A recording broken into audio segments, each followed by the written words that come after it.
By the way, I'm thinking I might... Anyway, we'll see. Okay. So guys, real quick. I want to look at number 1 in section 3.1. Just because. Has anybody done this problem yet? I know at least two of you have. Because 2 of you asked me questions about these problems. Anybody else try number 1 yet? Okay, all right. You're getting one person doing this, okay. Read through number 1.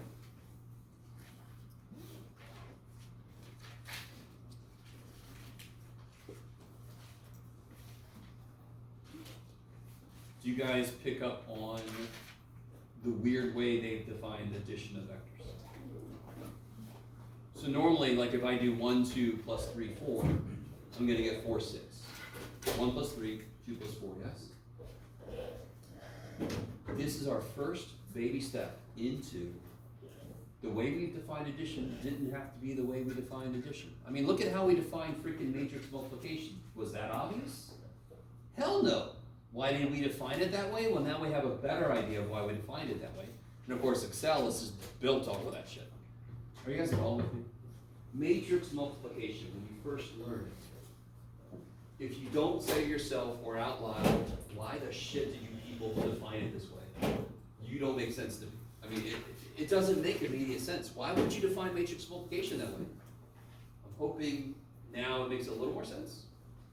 Especially with the idea that the inner product and the outer product is the transpose and blah, blah, blah. Okay. So, we certainly could have defined addition to be this kind of cross addition. Do you guys see this? So normally we would do x1 plus y1, of course, yes? And x2 plus y2. Why would we do that? Because that's how we defined it. Could we have defined it to be this? Could this be useful in certain applications? Yes. Is it useful in most of the applications we've ever seen? No. Right? Are you guys kind of with me? So, this is the first kind of class where you start to realize the operations we defined were choices we made. We made choices. And a lot of those choices could have been different. And some of the choices we could have chosen instead might have made some things better and some things worse. Some choices we could have made would have made everything worse, which explains why we didn't choose that. Are you guys at all with me? We did not have to define anything the way we did. Okay. So, does everybody see what's happening here? So let me ask you this. If, using this definition, yes? If this is 1, 4 plus 2, negative 1, what would I get? 3, 3. Oh, wait, 0, 6. Not 3, 3. That's the old way. What does this rule tell me to do? First vector, first part, plus the second vector, second part, yes? So that would be 0. Now this first vector, second part, plus the second vector, first part. 6. Now, everything we just did is weird as shit, but doesn't it feel a little bit like multiplication? If you really think about it, it's like the first thing in this one, and then you go this way and this one, and then you go this way and this way. It's like, what? Sure. Are you guys at all with me? So the whole point they're trying to get at is, if we redefine operations, have we now broken any of the things that we've identified as being required for a vector space to be a certain way? So if you get far enough in mathematics, you start talking about this space follows these rules but not these. So maybe it has uses over here, and this space follows one rule and not the rest of them, so it barely has any use. So whatever, blah, blah, blah, blah, blah, blah, yes? So it's a little bit higher level where the elements don't even have to be numbers. They can just be things, and you're like, okay, if I do this dot this, I get blah, and then, you know. That was great, Jeff. Now, same rules. What is 2, negative 1 plus 1, 4? Yes, 6, 0. Are these the same? No, definitely not. Very different. They're in fact orthogonal to each other, correct? So they are very different vectors, yes? No projection. Does it break a rule, do you think? Even if you don't look at the rules, do you think that breaks a rule? Shouldn't a vector x plus a vector y equal a vector y plus a vector x? Shouldn't that be true? In fact, if you look at the rules, that's one of the first ones. It might be the first one. Do you guys understand now what this kind of question is asking? It's saying, forget what you know about it. Not totally, bring it back, but forget for the moment how to add vectors. What if we said you add them this way? Which is not that weird because you've seen matrix multiplication. So okay, we can deal with this shit. Does it break any of these rules that we want to be true about a kind of like a full vector space? Yes? So these 8 rules up here are currently requirements for a vector space. Later now, if you go further in mathematics, you could talking about spaces that aren't like full vector spaces. They maybe break some of these rules. Yes, in fact, matrix multiplication breaks commutativity of multiplication. Yes? So there's already a space in which a rule we've determined is necessary for certain operations doesn't work. But do we use matrices? And you're like, yes, all the flipping time. Yeah, okay. You guys kind of with me? So I could break rules and still have use for the thing that breaks the rules. In fact, the rules it breaks might make other things easier. I'm not sure if you guys are really with me. Does that help out at all with your question? So specifically, if you look at number 3 now, it says, on part B is what she was asking. This is a little bit trippy to understand what they mean. What does bold in the book mean? It means it's a vector. And what does it mean if it's not bold? It means it's a length. Yes? So they're saying, oh shit. They're not saying oh shit, sorry. They're saying, where'd it go? X plus y, they're going to define that to be length of x times length of y. Yes? In fact, do you guys understand that if I try to say this is a vector and that was a vector, does this make any sense? This doesn't make a damn bit of sense. Because if I want to multiply, I have to identify dot product or cross product. If I just put a vector by a vector, that doesn't make any sense. So this must not be vectors. They're not bold, so they're links. So I'm going to say that when I add 2 vectors, I end up with the product of their lengths. That's how I'm going to define addition, because I'm a weird dude with too much time on my hands. And I want to redefine scalar multiplication to end up with the length of x raised to the power of that scalar. So 7 times a vector x, I'm going to call it the length of x to the 7th power. You guys with me? Yes? So in like job applications, where would this be used? Like changing and manipulating the rules? What do you mean your job applications? Like, I mean, using this in jobs. Not like applying for a job, but like using this in careers. I don't know how to phrase it. In the real world. Okay, I am having a surreal moment. So that literally happened to me one time. Somebody asked me, how is this going to help me buy lettuce? And I was like, how does playing a violin help you buy lettuce? You can make money off of it. You can make money off of this shit. So this specific thing, I cannot tell you how this specific thing is going to help you with the job. You with me? Mm-hmm. Can you take a history course and there's a specific thing you learn that will never ever do shit for you? Yes. So maybe I misunderstand your question, but I don't know. And I almost don't care because this is part of this class. Because this class could lead you to these other levels of mathematics where you have to talk about these abstract spaces. There's a class called abstract algebra. So I'm sorry, did I understand your question correctly? Maybe Because are you talking about just where you're going to use this skill in a job later? Is that what you're asking? Like I'm curious what path this leads to. What path this course leads to? No, this topic of I don't care. I need you to understand my response. This class exists. This class has certain skills that click into certain degrees. Are there certain degrees for which you will learn things in this class that will not actually help you with those degrees? Hell yes. I cannot possibly have a class that's tailored for every degree because we don't have enough math teachers. Does that make sense? and again, I'm really sorry, this is a really weird time for me right now to get this kind of question. So hell yeah, every now and again, for damn sure, you're gonna learn something that will not have an immediate application to your future career, right? Hell yes. Do you understand when I say I don't care? Because what is my job? My job is to teach you this course, yes? And whatever degree you're trying to get has determined that this course will help you with other courses in that degree or directly in your job. Does it make sense? So some of the stuff you're learning in this class will help you with other classes, and that stuff will directly impact your work. Okay. So I'm really sorry if I didn't I don't know. Yes? Brief thought on practical applications. So this is all about like bending and messing with the rules, right? That's applicable anywhere there's rules. True. I was trying to make a more general statement about any specific problem we have to do. This one's a little bit weird because it's a really good question, and if you didn't ask this question, I wouldn't understand you. Why the hell would I want to define it that way? Yes? Yes?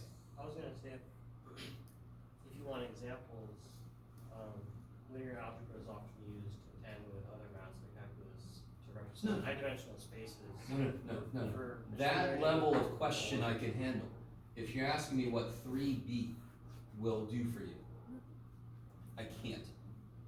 But, I mean, like Joseph said, understanding that, just the general understanding that operations don't have to be defined the way they were. That's huge. Because then you can develop a computer program that uses an operation you develop on the fly. And maybe that operation breaks rules, but it actually accomplishes what you need done. Yes? So this feeds into that fact that, hey, we have a definition for addition of vectors. Did it have to be that way? No. Is there another definition that might actually help you do certain things? Yes. Is that okay? Okay. Yes. It's fun, because math is logic, but everything about logic is logic doesn't always make sense. Yeah, logic doesn't always logic. This is true. Okay. What I was meaning to say was that most fields end up having high-dimensional spaces. So you could have like biology, you could have fluid dynamics, machine learning, Hell yeah. high-dimensional spaces. Yes. You could have like scattering patterns, Of course. physics. So most fields end up having high-dimensional stuff to apply to. Everyday life has multiple variables. How many variables went into you getting to this class on time? Only 3? Or are there only 3? A trillion. Oh boy, okay. A whole bunch of shit, yes? You with me? A whole bunch of vectors went into it, right? One of them, variables, let me say. One of them would be the people in front of you don't crash and block your way, yes? Or somebody doesn't crash into you. Or a dog runs across the street and you avoid it, but then when your tires flies up, you're gonna probably be late to class. You guys with me? All right.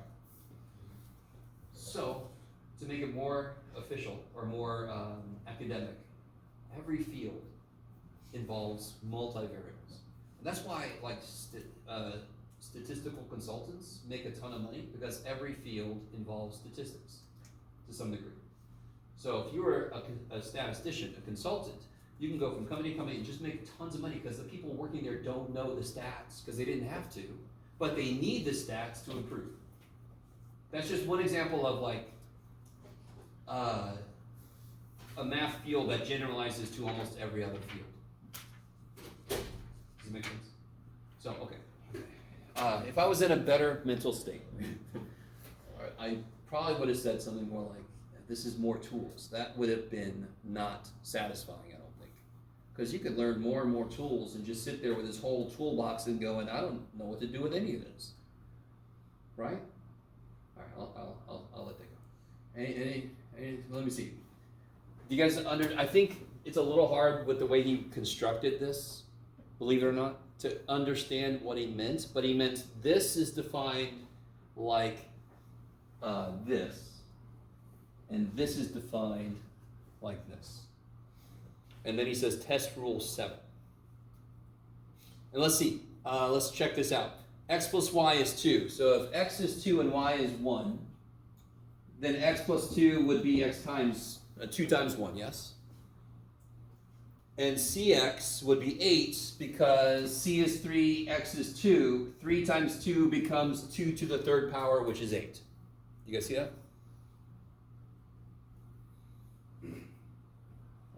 Okay.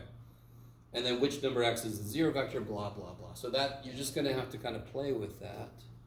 I think the hardest barrier was just understanding even from the beginning, what the hell does he mean? But you guys see that now? So what would 4 plus 3 be using these rules? 12. So he's looking at this. These are vectors, but these are one-dimensional vectors, yes? These are living on the number line. So he could have extended it, if he wanted to be the vector 2, 1 and 1, 7. And then you have to get their magnitudes so you can figure out what x plus y is, because x plus y is equal to the product of their magnitudes, yes? He could have made it a higher dimensional problem. Okay.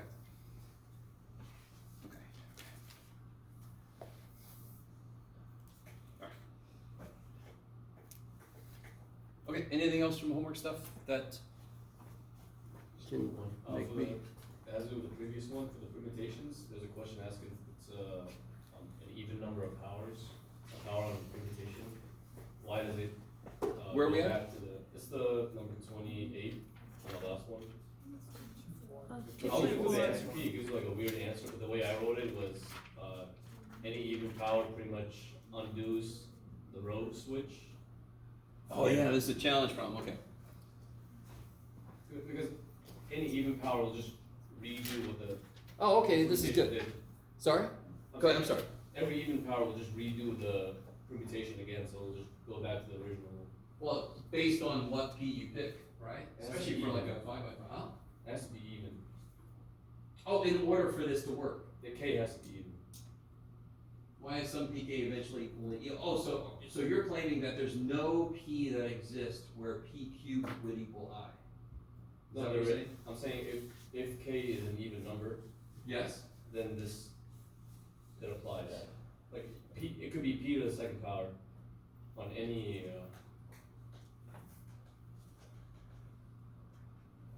Just like any random permutation.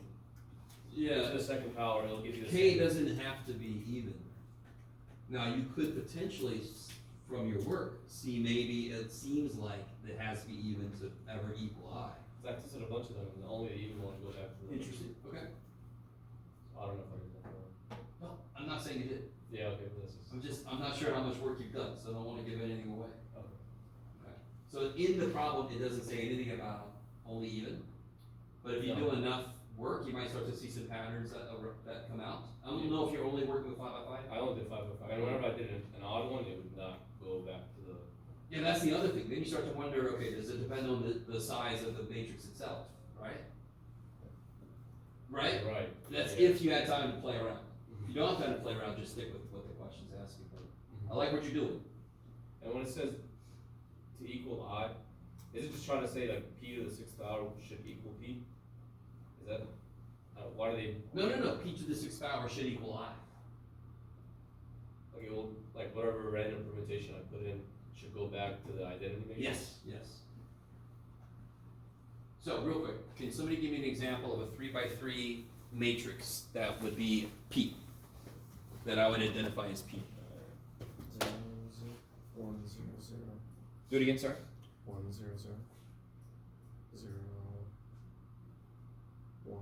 Let's make it more interesting. 0, 0, 1, 0, 1, 0. So like, it could be the identity matrix, because the identity matrix is a permutation matrix, correct? It is the most boring one. It's the one that takes the first row and puts it in the first row, and the second row puts it in, okay, right? So it is a permutation matrix, it's just the least interesting permutation, yes? What does this one do?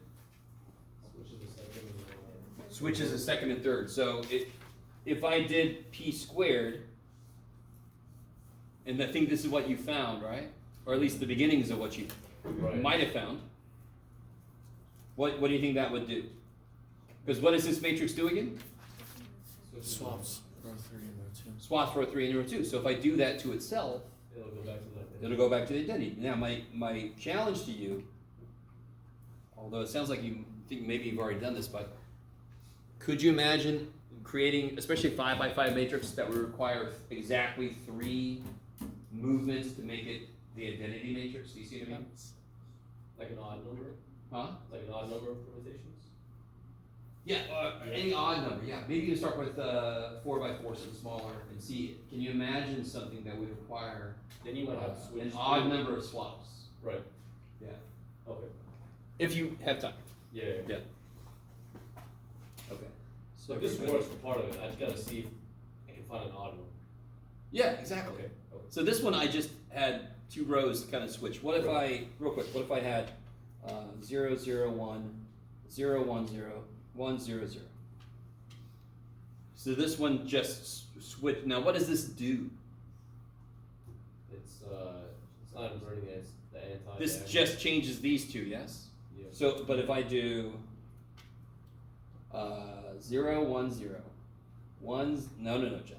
0, 0, 1, 1, 0, 0. Now nobody's in the right place, correct? So now the question is, how many permutations would it take? And what would it do to itself is the bigger question, right? What would P do to itself? So it would swap, it would put the middle one first, the last one second, and the first one third, yes?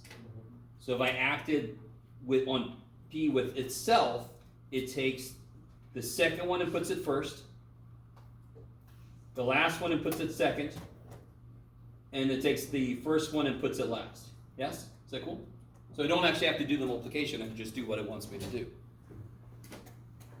And then if I did that again, yes? And I'm guessing this is what you've been doing. Okay. Would it actually get me to the identity or not? And is there a quicker way to figure out what several permutations will do? That's kind of like what that problem is trying to get at. I only did it with 2 rows. I think that's why I did it wrong. I never did it where I Totally. Yeah.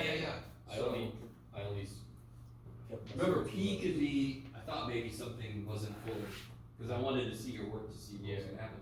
But P could be any, in fact, how many permutation matrices exist for a 3x3? 3.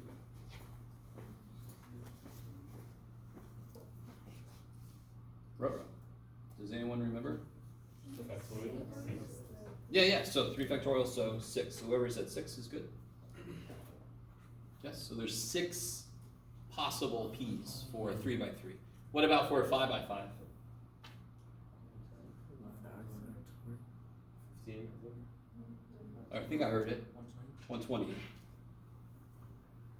So, obviously, it does not want you to write all 120 possible things down. Yes? Thank the gods. So there's got to be a quicker way to kind of get there. So that's why you want to play around with it a little bit. Anything else from homework stuff?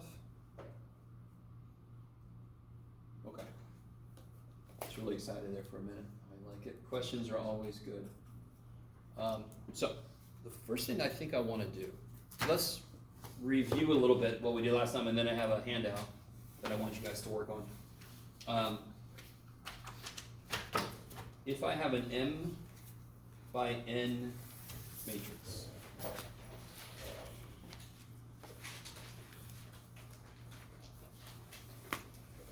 can somebody tell me, okay, it's gonna be a little weird. What is the largest possible column rank? Yeah, why? Because That's how many columns there are, right? There you go. So what's the largest possible row rank? M. That's crazy sauce. What's the only, let me see how I can say this. What's the only time both of those could be full rank? If M equals N. Yeah, so if you have a square matrix, okay, that immediately comes out of this, correct? So the minute you have something that's not square, even if they're all independent whatevers, one of these two can't be full rank if it's not square, yes? And that's where the underdetermined and the overdetermined come into play, right? Underdetermined, overdetermined, yes? Okay. what spaces have we talked about so far? Null space, subspace. Okay, hold on, null space, where's null space come from?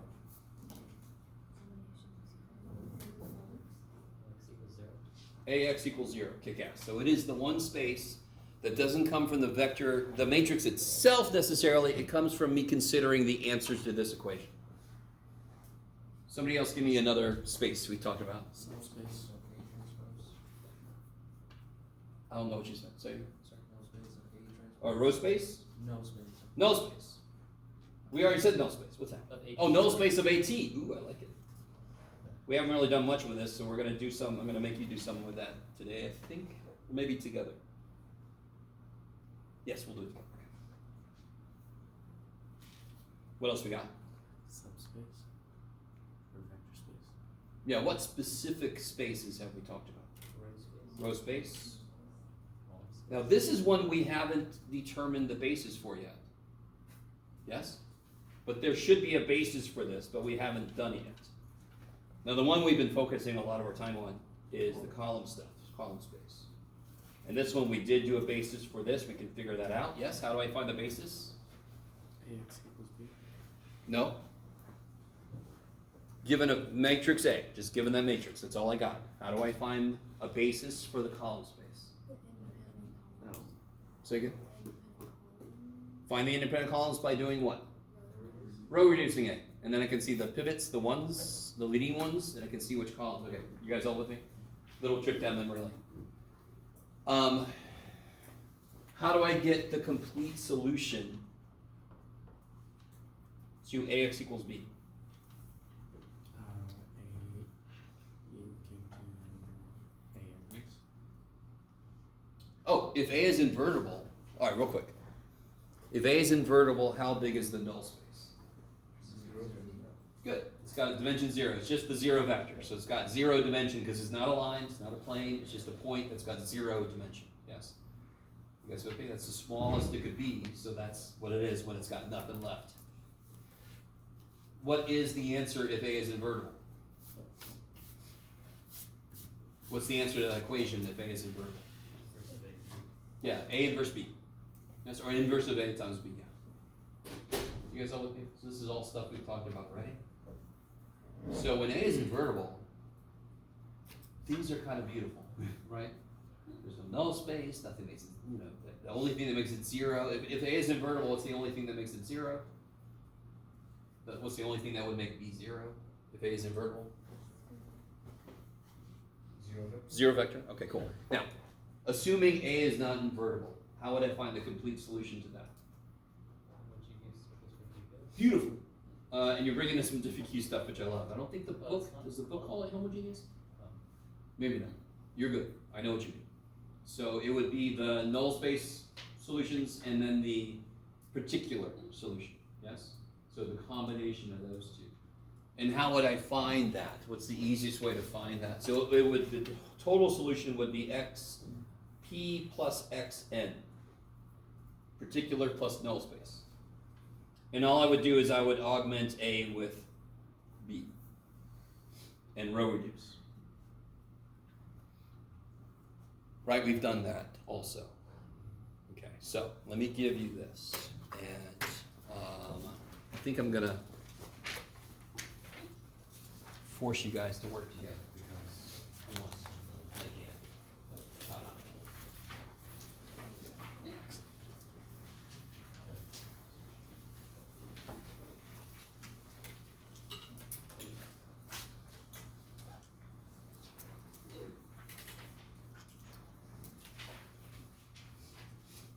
So before you ask, I did not say on this that you could use a calculator.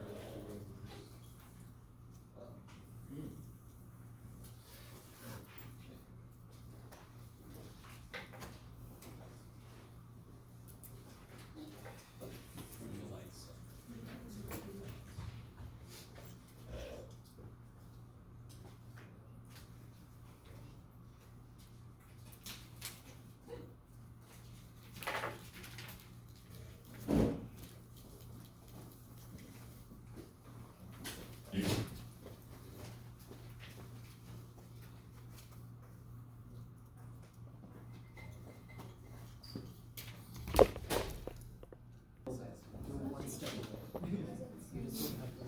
Alright guys, let me get rid of my hand. Let's take a look at this here. I know you're not quite done, but apparently I'm gonna take a look anyway. So here we go. So, if I were you on a test or something, if I asked you to both investigate a matrix by itself and solve that matrix equals B, just augment it, right? Because then you can just ignore the B thing, whatever it becomes, and answer the first few questions based on what the first part is, yes? Okay, just to, you know. And yes, I will give you a problem where you can put it in your calculator and row reduce it. You with me? Okay. Just not necessarily all of them. So when you row reduce this, I know I did this somewhere. I don't know where I did it. What do you guys get? You get 1, 2, 1, 0, 2, yes? And then you get rows of zeros, yes? Is it a 2? No. 8, okay. What do you, let me start over. So one thing is, if I add all 3 rows together, the last row is 0, yes? So that's 0, 0, 0, 0. 0. If I subtract row 2 minus row 1, I'll get 0, 0, 1, negative 1, negative 6. How's that? And then I've got the first row as 1, 2, 1, 0, 2. Okay. Is that okay? What's the matter? Sorry. I thought you guys are okay. You got the same thing I did. It's different. 0 and 1 flip. So subtract the second row from the first. So you can have the 0 and 0. Oh wait, no, row 1.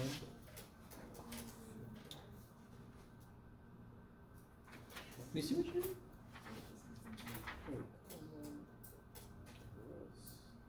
I kind of do 2 stuff at once. There's a little more default.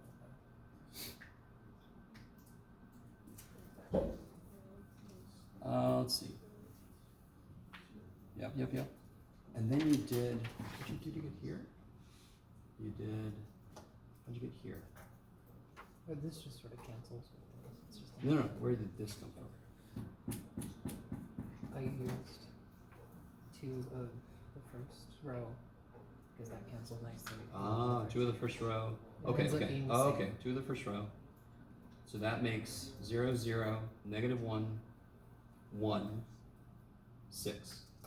I see. And then these become zeros. And then this is 0, 0, 1, negative 1. Okay. It's just the top row. It's top row. Yeah. The reason this is not done, why is this one not done?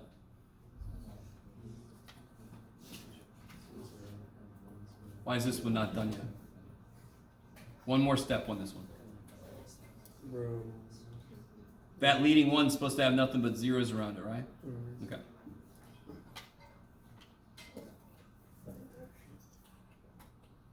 And then, so if I subtract, if I subtract row 1 minus row 2, I'll get 1, 2, 0, 1, negative 8, and then I'll get 0, 0, and this one stays the same. Okay. We made it. 2 minus negative 6. Say again? 2 minus negative 6. Oh, 2 minus negative 6 is plus 8. Yeah. We've got the rows. Thank you. Lots of flipping upside down. Understood. Okay. So now I'm ready for later, for that question coming up later. But for right now, what's my, well, first off, before you did any of that, the whole point of the first 2 questions was you haven't done this yet. Just looking at that matrix by itself, what is the largest that the rank could be? 3. It's impossible for it to have a rank of 4. Why? Because it's row square.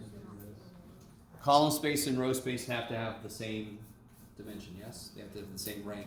The biggest the row space could be is 3, yes? So that guarantees that at least one of the columns is dependent. You guys with me?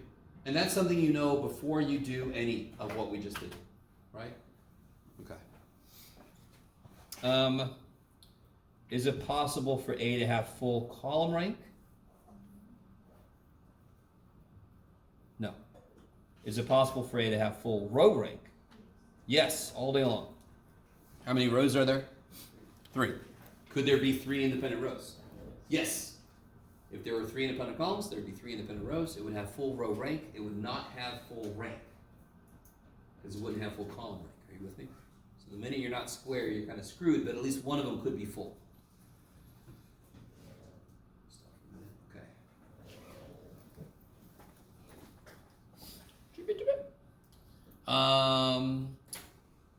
Basis for the column space would be going to start, because I've got that already, right? So what's the basis for the column space? Yeah, the first column and the third column. I like it. So it'd be 1, 1, negative 2. 1, 2, negative 3. And then for the null space, it's going to take a little bit of work. But the work is nice because I've already got this here, yeah?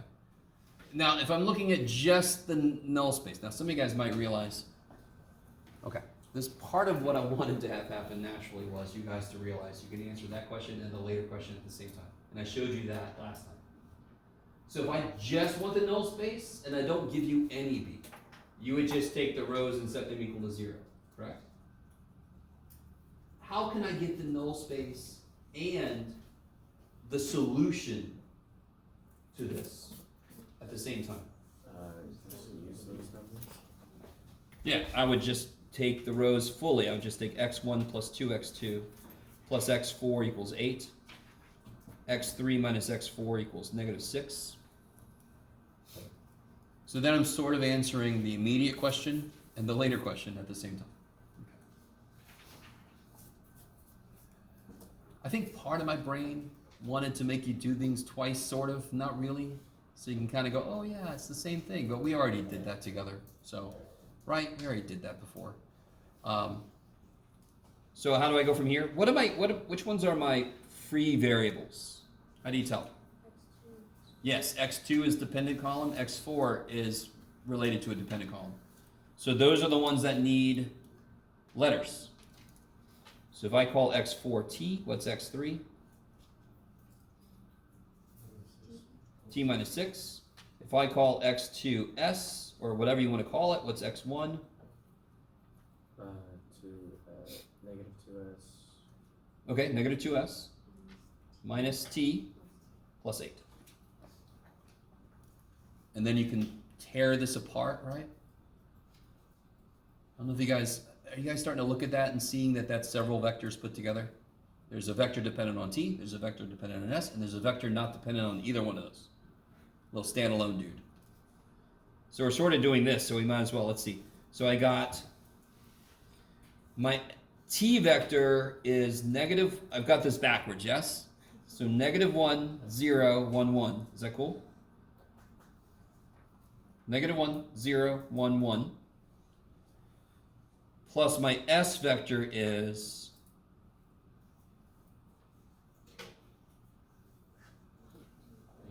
there's negative 2, 1, 0, 0. And then the little standalone vector dude is 8, 0, negative 6, 0. Yes, okay. So this constitutes what? Null space. Yes, x, n. And this constitutes XP. particular, yes. So hopefully it kind of makes sense, even if you didn't take differential equations. Who cares? Yeah. Well, differential. If I have xp that makes the matrix create this 2, negative 4, 2, and then I add in everything that makes it give me zeros, it won't mess with my 2, negative 4, 2 that xp made it become. So that's why making a linear combination of those two makes sense. The ones that make it 0 will not mess with the numbers that xp has come out. Does that make sense? That sentence was a trip for me. I was trying to make sure the grammar came out correctly as I went. Now these last few there's a few ways to kind of see what I'm trying to get at. But what is A transpose? That's pretty straightforward, right? You just take the first row and make it a column, and then and Eva Duba, right? And trust me, double check your freaking negatives, yes? Those will get you. And as I say that, I'm going to do that. Yes, okay. If I want to find a basis for the column space of A transpose, I could row reduce this, right? That'll be relatively quick. This will be zeros, yes, because I can add twice, subtract twice row 1 from it. Yes, I'm going to move that to the bottom. Let me see what else I can do. 1, 2, 3 stays the same. Yeah, so this will be 1, 1, negative 2. Oh, let me keep this here, sorry. It doesn't really matter, Jeff. 2. It really doesn't matter.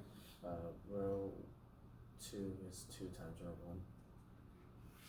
Oh, yeah, you already did that. Alright, did. Yeah. Let me just collect what I got, just so I don't lose anybody. Okay.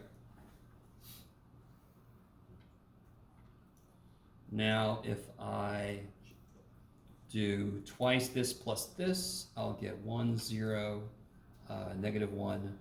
If I do this plus this, I'll get 1, 0, negative 1.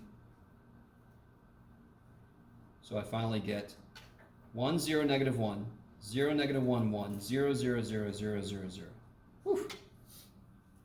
So what's my column space for A transpose? Oops, I should make this. What's my column space for A transpose? First two, okay.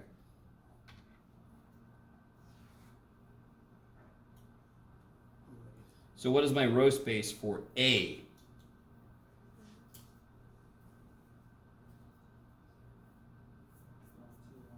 Yep, I just write it like this.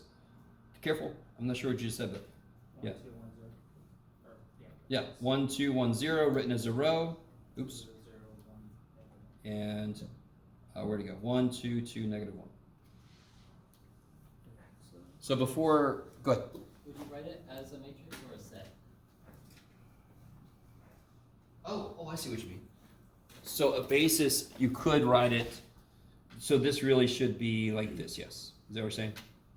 Yeah, so this, and you can even say, there you go, there's a set of my column vectors that any linear combination of them would create the whole column space. Yes. And I could do the same thing with my row vectors, and I could say, this is the set of my row vectors.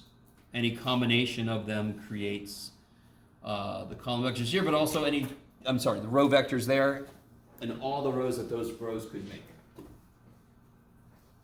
Why does it make sense that they both have, well, first off, those two, of course, have two, because they're basically the same thing, just one's been termed.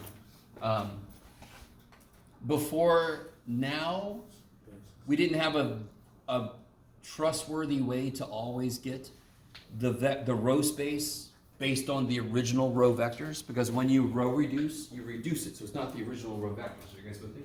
So you can imagine, like this one you could see. You could just see. You could just see, yes?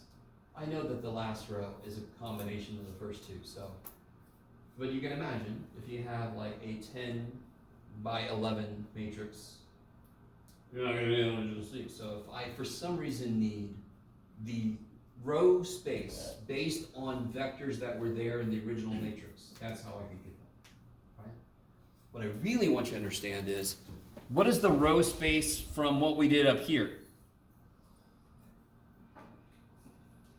Can you guys, anybody see the row space? The row space basis vectors, I should say? Yeah, 1, 2, 0, 1. 0, 0, 1, negative 1, yes. That is a basis for the row space. This is a basis for the row space. Yeah? Because of course I can combine these and make this one. So there's a infinite number of ways to write a basis for any given space, except for 0. Yeah. You guys know? There's an acceptable kind of like most reduced form. That's the nicest form, because then it's easy to build.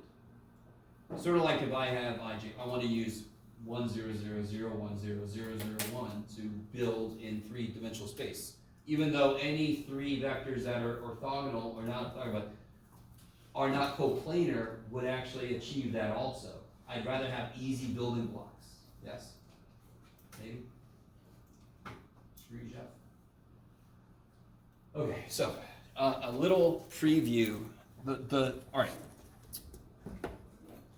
Your assignment on top of the homework I've assigned